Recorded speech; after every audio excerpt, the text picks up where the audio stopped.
અમદાવાદથી એક મોટા સમાચાર મળી રહ્યા છે। અમદાવાદના સ્ટેટ જીએસટી વિભાગે મોટી કાર્યવાહી કરી છે અને કરોડોના સોના ચાંદી ઝડપાયા છે।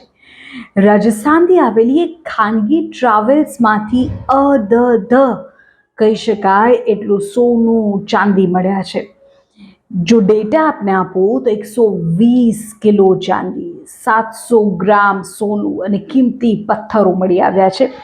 બિનહિસાબી ₹4.25 કરોડ, ₹4.25 કરોડથી વધુના મુદ્દામાલ અત્યારે પકડાયો હોય તેવી માહિતી છે। તપાસનો ધમધમાટ ચાલી રહ્યો છે। વિગતવાર સમાચાર આ પ્રમાણે છે। અમદાવાદમાં સ્ટેટ જીએસટી વિભાગે એક મોટી કાર્યવાહી કરી અને કરોડો રૂપિયાનું બિનહિસાબી સોનું અને ચાંદી ઝડપી પાડ્યું છે।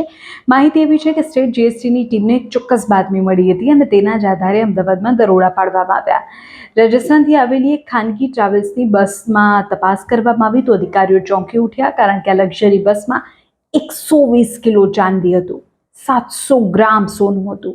એટલું જ નહીં, બસમાંથી 3 કિલો જેટલા કિંમતી પથ્થરો, કિંમતી નંગ જપ્ત કરવામાં આવ્યા છે અને આ બધાની જો કિંમત જોવા જઈએ તો અંદાજિત કિંમત થાય છે ₹4.25 કરોડ।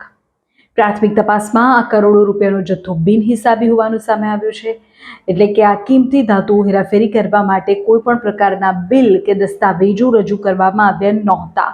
સ્ટેટ જીએસટી વિભાગે હાલમાં આ જે મુદ્દામાલ છે તેને જપ્ત કરી લીધો છે અને આગળની કાર્યવાહી હાથ ધરી છે। પ્રશ્ન એ છે કે આટલું સોનું અને ચાંદી કોનું હતું, ક્યાં મોકલવાનું હતું અને ટેક્સ ચોરીનું આખું નેટવર્ક કેટલું મોટું છે। તપાસ બાદ વધુ વિગતો સામે આવશે।